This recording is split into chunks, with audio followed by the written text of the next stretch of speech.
Jenis dan karakteristik bencana. Menurut Undang-Undang Republik Indonesia Nomor 24 Tahun 2007 tentang penanggulangan bencana. Bencana adalah peristiwa atau rangkaian peristiwa yang mengancam dan mengganggu kehidupan dan penghidupan masyarakat yang disebabkan baik oleh faktor alam maupun faktor non-alam dan faktor manusia, sehingga mengakibatkan timbulnya korban jiwa manusia, kerusakan lingkungan, kerugian harta benda, dan dampak psikologis. Jenis bencana. Yang pertama, bencana alam. Yang kedua, bencana non-alam.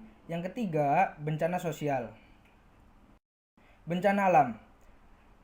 Bencana alam adalah bencana yang diakibatkan oleh peristiwa atau serangkaian peristiwa yang disebabkan fenomena alam, seperti gunung meletus, gempa bumi, tsunami, banjir, kekeringan, angin topan, tanah longsor, dan abrasi.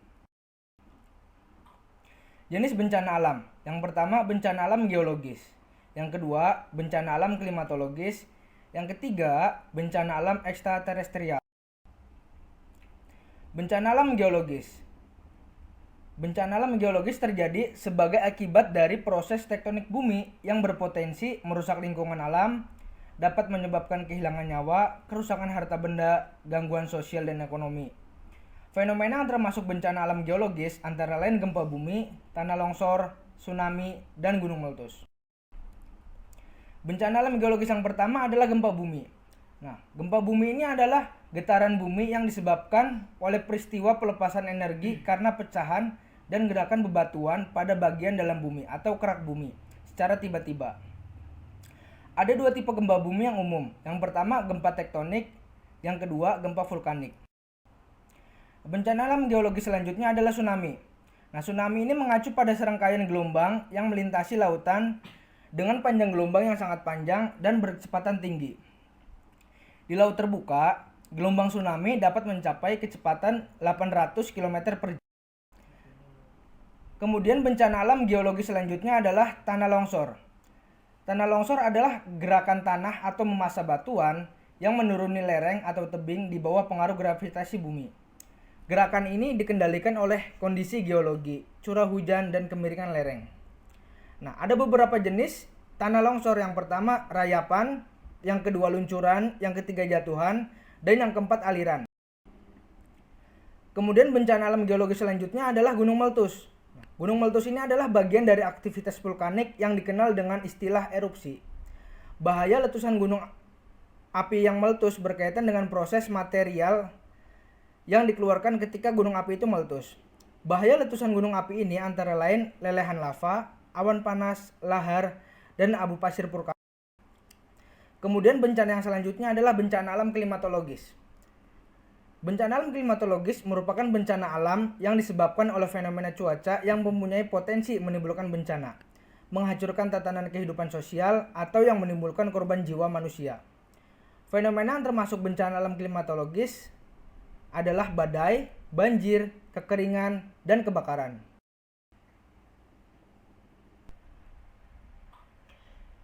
Bencana alam klimatologis.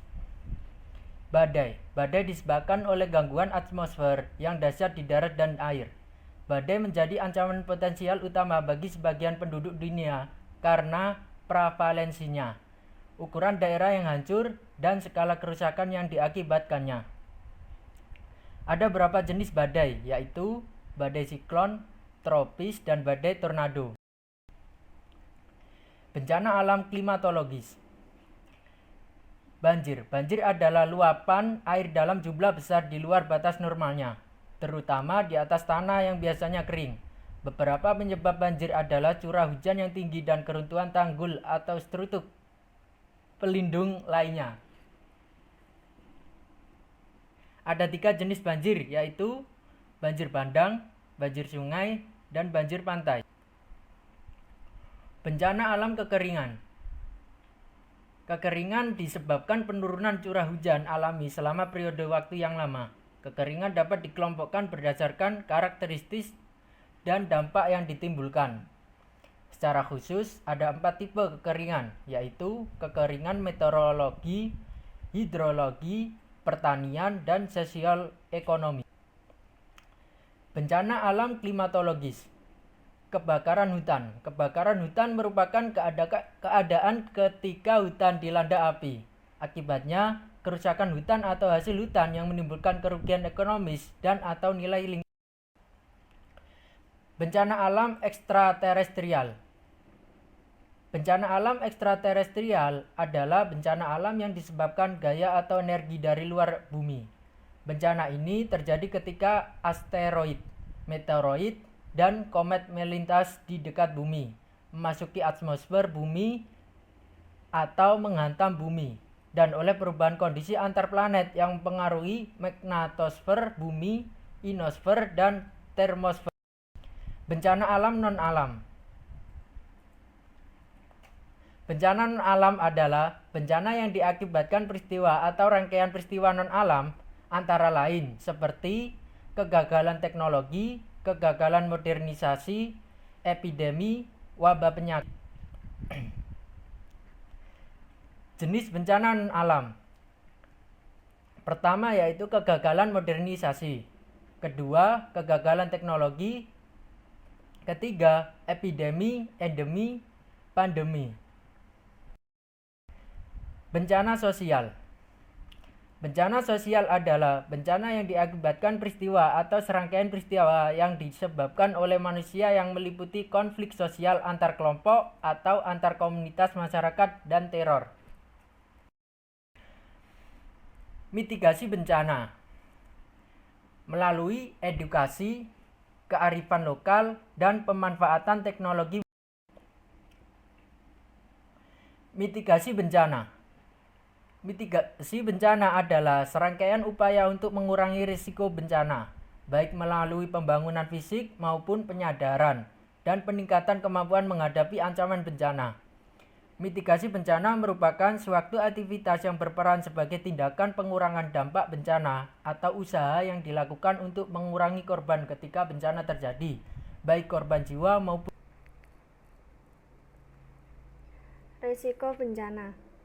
Risiko bencana adalah potensi kerugian yang ditimbulkan akibat bencana pada suatu wilayah dan kurun waktu tertentu yang dapat berupa kematian, luka, sakit, jiwa terancam, hilangnya rasa aman, mengungsi, kerusakan atau kehilangan harta, dan gangguan kegiatan masyarakat. Akibat kombinasi dari bahaya, kerentanan, dan kapasitas dari daerah yang bersangkutan. Bencana alam kekeringan. Kekeringan disebabkan penurunan curah hujan alami selama periode waktu yang lama. Kekeringan dapat dikelompokkan berdasarkan karakteristik dan dampak yang ditimbulkan. Secara khusus, ada 4 tipe kekeringan, yaitu kekeringan meteorologi, hidrologi, pertanian, dan sosial ekonomi.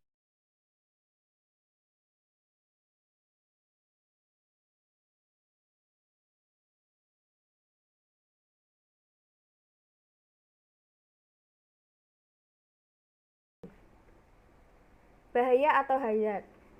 Bahaya atau hazard adalah suatu kejadian yang mempunyai potensi untuk menyebabkan terjadinya kecelakaan, cedera, hilangnya nyawa, atau kehilangan harta benda.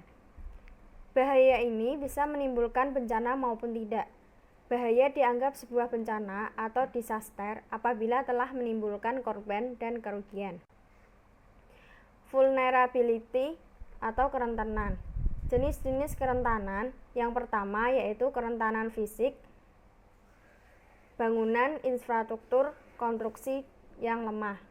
Yang kedua yaitu kerentanan sosial, meliputi kemiskinan, lingkungan, konflik, tingkat pertumbuhan yang tinggi, anak-anak dan wanita, dan juga lansia. Yang ketiga yaitu kerentanan mental, yang meliputi ketidaktahuan, tidak menyadari, kurangnya percaya diri, dan lainnya. Selanjutnya yaitu capacity atau kapasitas. Kapasitas adalah kemampuan untuk memberikan tanggapan terhadap situasi tertentu dengan sumber daya yang tersedia, atau fisik, manusia, keuangan, dan lainnya. Kapasitas ini bisa merupakan kearifan lokal masyarakat yang diceritakan secara turun-temurun dari generasi ke generasi. Selanjutnya yaitu after resiko bencana. Setelah melakukan resiko bencana, yang harus kita lakukan ialah melakukan tindakan untuk mengurangi resiko bencana tersebut. Tindakan yang dilakukan bertujuan untuk mengurangi kerentanan dan menambah kapasitas sebuah daerah. Kegiatan yang dapat dilakukan untuk mengurangi resiko bencana antara lain yang pertama, relokasi penduduk dari daerah rawan bencana. Misal, memindahkan penduduk yang berada di pinggir tebing yang mudah longsor. Yang kedua, pelatihan-pelatihan kesiapsiagaan bencana bagi penduduk di sebuah daerah. Yang ketiga, pengkondisian rumah atau sarana umum yang tanggap bencana. Yang keempat, bangunannya relatif lebih kuat jika dilanda gempa. Yang kelima, penciptaan dan penyebaran kearifan lokal tentang kebencanaan. Yang keenam, selanjutnya yaitu penanggulangan bencana. Siklus penanggulangan bencana dibagi menjadi 4, yaitu yang pertama, prabencana, situasi tidak terjadi bencana. Yang kedua, prabencana, situasi ada potensi bencana. Yang ketiga yaitu tanggap darurat, dan yang keempat yaitu pemulihan. Skema rencana penanggulangan bencana terdiri dari 6, yaitu yang pertama, pengenalan pengkajian bahaya. Yang kedua, pengenalan kerentanan. Yang ketiga, analisis kemungkinan dampak bencana. Yang keempat, pilihan tindakan penanggulangan bencana. Yang kelima, mekanisme penanggulangan dampak bencana. Dan yang terakhir, yaitu alokasi tugas dan peran instansi. Selanjutnya yaitu mekanisme kesiapan dan penanggulangan dampak bencana. Pada tahap prabencana di mana tidak terjadi bencana, penyelenggaraan penanggulangan bencana meliputi yang pertama, perencanaan penanggulangan bencana. Yang kedua, pengurangan risiko bencana. Yang ketiga, pencegahan. Yang keempat, pemaduan dalam perencanaan pembangunan. Yang kelima, persyaratan analisis risiko bencana. Yang keenam, pelaksanaan dan penegakan rencana tata ruang. Yang ketujuh, pendidikan dan pelatihan. Dan yang terakhir, 8. Persyaratan standar teknis penanggulangan bencana.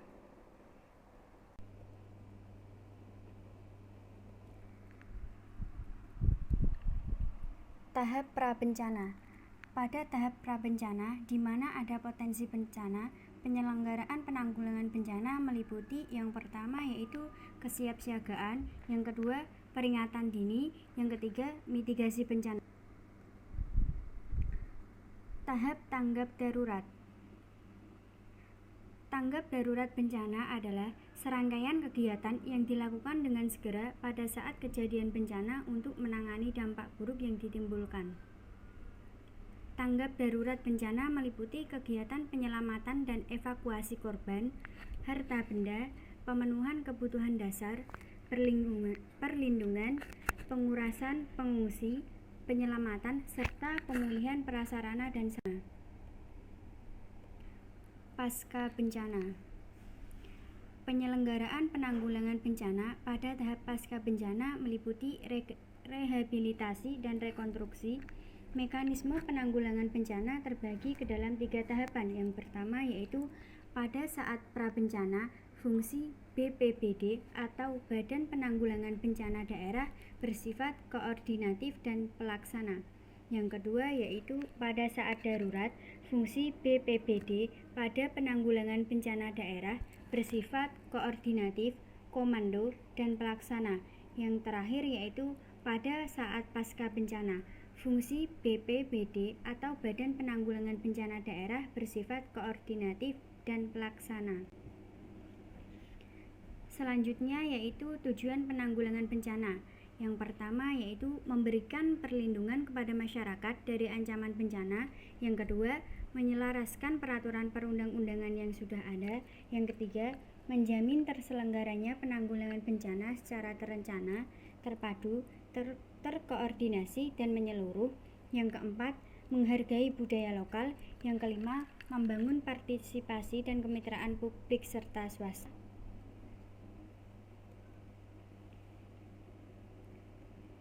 Kemudian persebaran wilayah rawan bencana alam di Indonesia. Kondisi geologis Indonesia yang berada pada pertemuan lempeng Indo-Australia, lempeng Eurasia, dan lempeng Pasifik, dan diikuti oleh kerusakan lingkungan menimbulkan potensi rawan bencana alam di wilayah Indonesia. Persebaran wilayah rawan bencana di Indonesia dapat dilihat dari peta indeks rawan bencana Indonesia sebagai berikut. Peta indeks bencana di Indonesia. Perhitungan indeks rawan bencana di Indonesia atau IRBI merupakan suatu perangkat analisis kebencanaan yang terbentuk indeks yang menunjukkan riwayat nyata kebencanaan yang telah terjadi dan menimbulkan kerugian. Selanjutnya, lembaga-lembaga yang berperan dalam penanggulangan bencana alam, yakni pemerintah pusat. Tanggung jawab pemerintah dalam menyelenggarakan penanggulangan bencana meliputi hal-hal sebagai berikut. Yang pertama yaitu pengurangan risiko bencana dan pemanduan pengurangan risiko bencana dengan program pembangunan. Yang kedua, perlindungan masyarakat dari dampak bencana. Yang ketiga yaitu penjaminan pemenuhan hak masyarakat dan pengungsi yang terkena bencana secara adil dan sesuai dengan standar pelayanan minimum. Kemudian lembaga-lembaga yang berperan dalam penanggulangan bencana alam, yaitu pemerintah daerah. Tanggung jawab pemerintah daerah dalam penyelenggaraan penanggulangan bencana meliputi hal-hal sebagai berikut. Yang pertama yaitu peminjaman pemenuhan hak masyarakat dan pengungsi yang terkena bencana sesuai dengan standar pelayanan minimum. Yang kedua, perlindungan masyarakat dari dampak bencana. Yang ketiga, pengurangan risiko bencana dan pemanduan pengurangan risiko bencana dengan program pembangunan. Yang keempat yaitu pengalokasian dana penanggulangan bencana alam dalam anggaran pendapatan dan belanja daerah atau APBD yang memadai. Selanjutnya, lembaga-lembaga yang berperan dalam penanggulangan bencana alam. BNPB. Tanggung jawab BNPB dalam penyelenggaraan penanggulangan bencana meliputi hal-hal sebagai berikut. Yang pertama, memberikan pedoman dan pengarahan terhadap usaha penanggulangan bencana yang mencakup pencegahan bencana, penanganan keadaan darurat bencana, rehabilitasi dan rekonstruksi secara adil dan setara.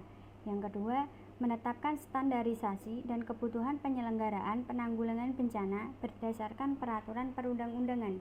Yang ketiga, menyampaikan informasi kegiatan penanggulangan bencana kepada masyarakat. Yang ketiga, melaporkan penyelenggaraan penanggulangan bencana kepada Presiden setiap sebulan sekali dalam kondisi normal dan setiap saat dalam kondisi darurat bencana. Yang kelima, menggunakan dan mempertanggungjawabkan sumbangan atau bantuan nasional dan internasional. Yang keenam, mempertanggungjawabkan penggunaan anggaran yang diterima dari anggaran pendapatan dan belanja negara.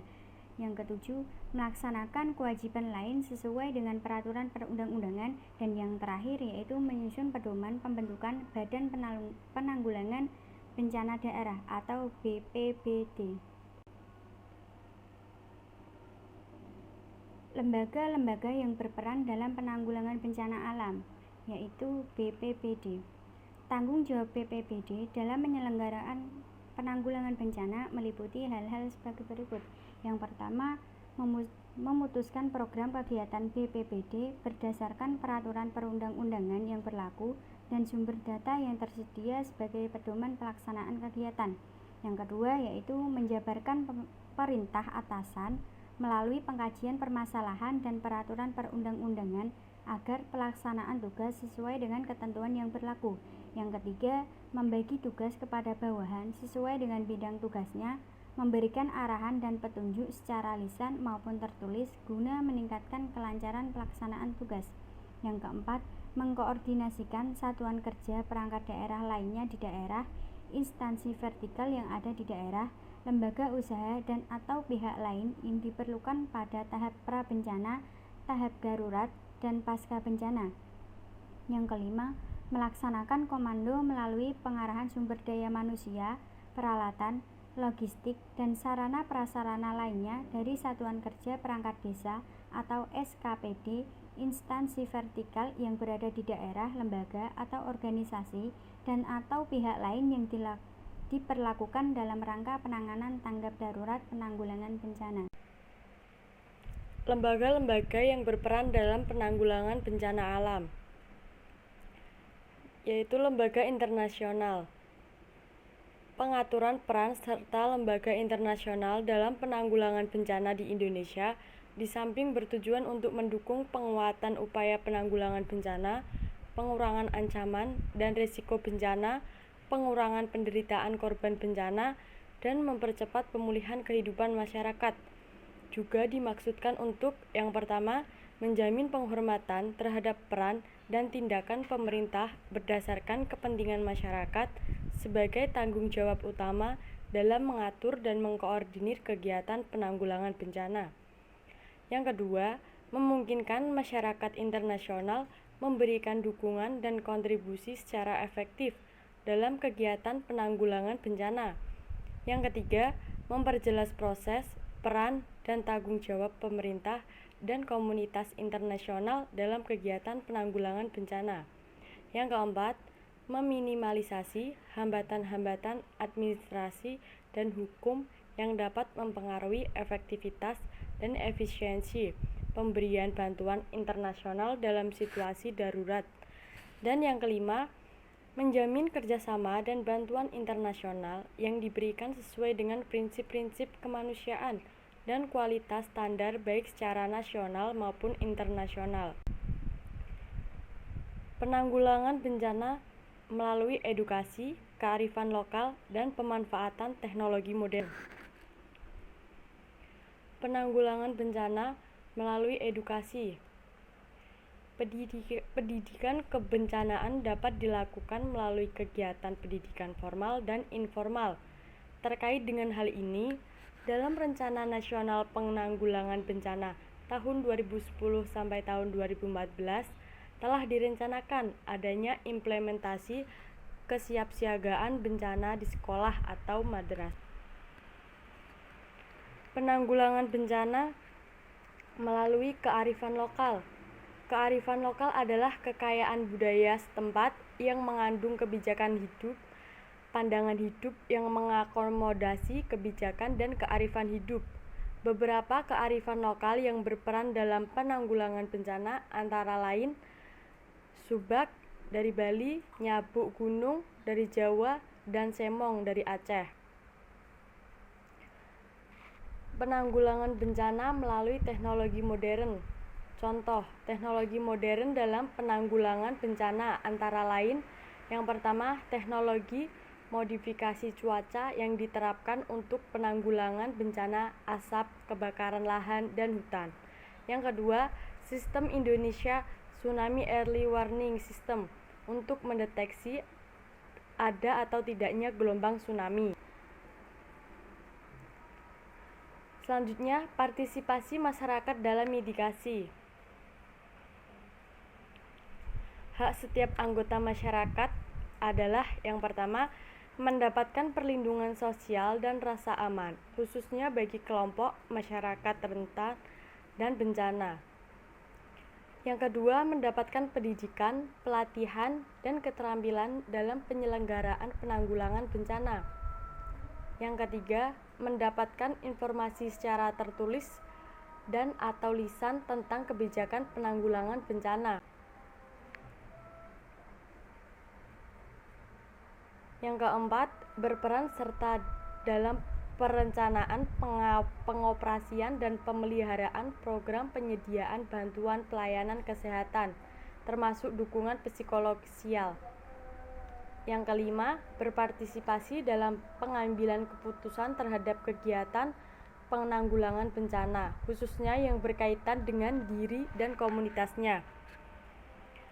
Yang keenam, melakukan pengawasan sesuai dengan mekanisme yang diatur atas pelaksanaan penanggulangan bencana.